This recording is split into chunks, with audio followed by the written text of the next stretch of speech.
옛날 옛적 나주라는 고유한 마을이 있었다. 나주는 아름다운 자연경관과 함께 수많은 전설과 민속신앙으로 가득한 곳이었다. 그 중에서도 가장 유명한 이야기는 백호, 즉 하얀 호랑이에 얽힌 전설이었다. 나주 마을에는 매년 여름이면 신비로운 축제가 열렸다. 사람들은 이를 백호 축제라고 불렀는데, 이 축제는 백호의 전설과 깊은 연관이 있었다. 전설에 의하면 이 지역의 숲속 깊은 곳에는 하얀 호랑이가 살고 있었다고 한다. 백호는 매우 신령한 동물로 알려져 있었고 신비한 힘으로 마을을 지켜주었다고 한다. 매년 여름이면 마을 사람들은 이 백호를 기리기 위해 성대한 축제를 열었다. 축제는 일주일간 이어졌는데, 그 기간 동안 마을 사람들과 외부 손님들은 함께 모여 춤을 추고 노래를 부르며 즐거운 시간을 보냈다. 사람들이 축제를 통해 결속을 다지고 서로의 안녕을 기도하는 시간이었다.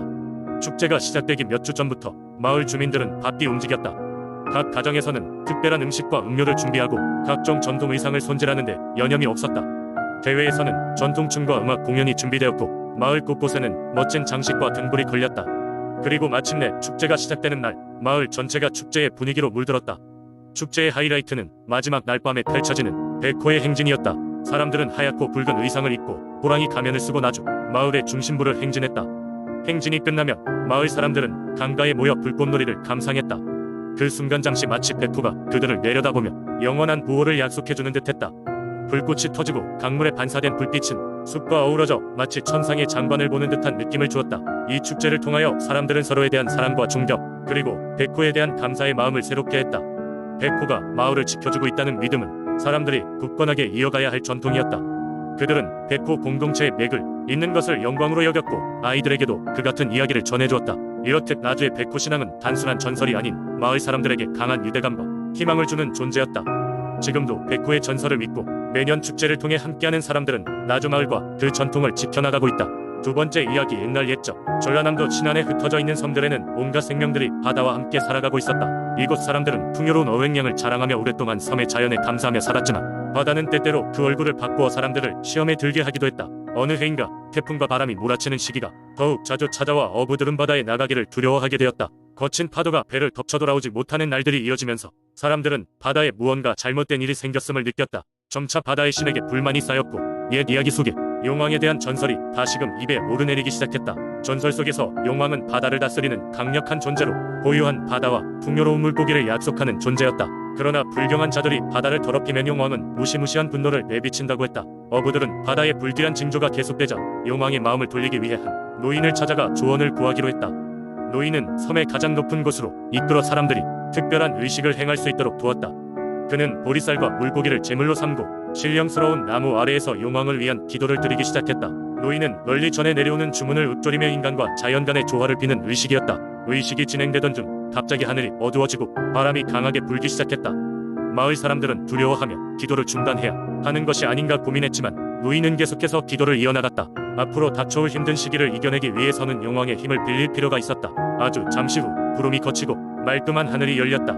파도는 잦아들고 바람은 따뜻한 미풍이 되었으며 호수처럼 고요해진 바다는 사람들에게 새로움을 선사했다. 그날 이후로 마을 사람들은 바다에서 다시 풍요로운 수확을 거둘 수 있었고 용왕의 전설은 한층 더 큰 신뢰를 얻게 되었다. 그렇게 신안의 사람들은 바다를 향한 감사와 경외의 마음을 잊지 않기를 다짐하며 매년 봄이 되면 용왕을 위한 제사를 잊지 않고 지내곤 했다. 이로부터 세월이 흘러 현대 사회에 이르렀지만 신안의 사람들은 자연과 조화를 이루는 법을 깨닫고 바다를 지키는 것을 삶의 중요한 일부로 삼고 있다.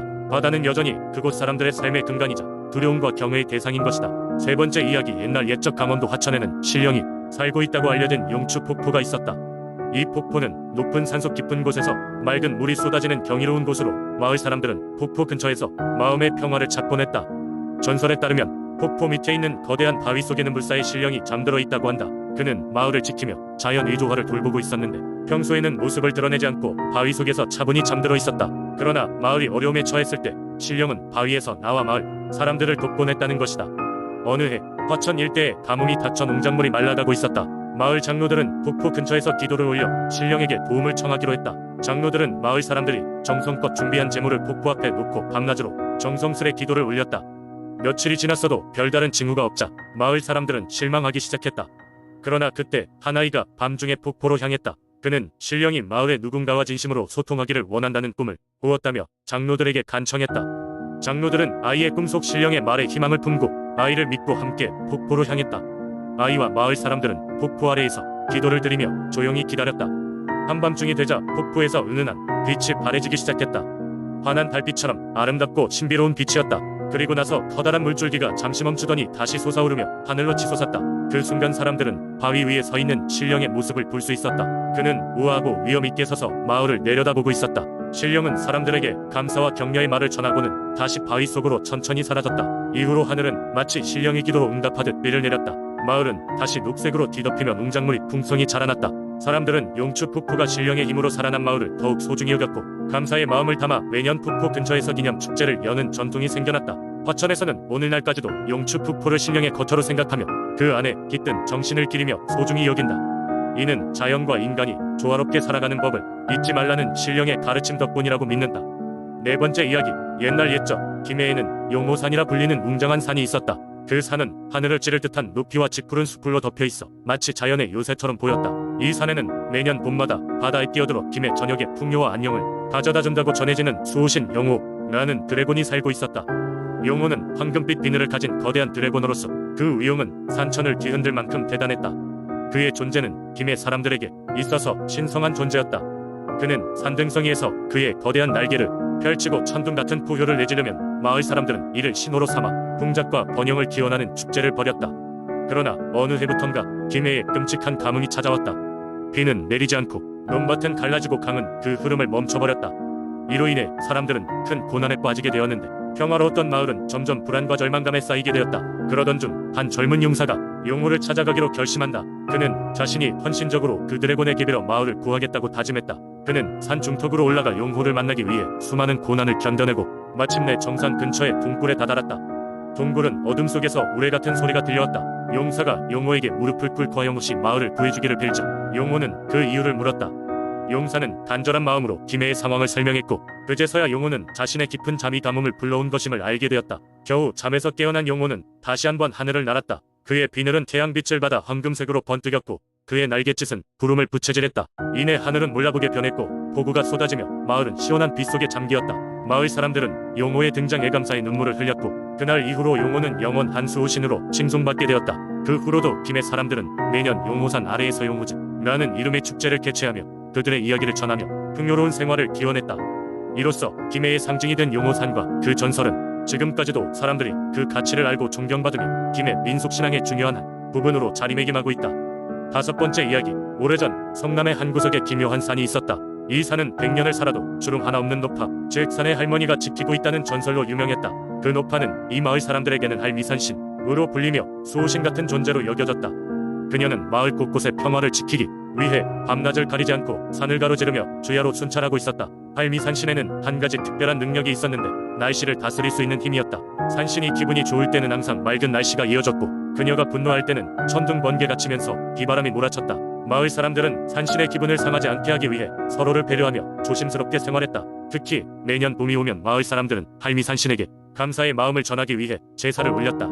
제사에 참여한 모든 가족들은 풍성한 음식을 가져와 제단 위에 올려놓고 그녀에게 평화를 지켜준 것에 대한 감사를 표했다. 독특한 것은 이 제사에는 꽃과 풀도 함께 올리곤 했는데 이는 산신이 자연을 사랑한다는 것을 의미했다. 어느 해 마을에 가뭄이 찾아왔다. 강도 고갈되고 논과 밭은 메말라갔으며 사람들은 절망에 빠졌다. 그러나 얼마 지나지 않아 마을에서 가장 배짱 좋고 현명한 청년이 있었다. 그는 할미산신에게 도움을 청하기 위해 산으로 올라갔다. 정상에 이르자 청년은 큰 소리로 외쳤다.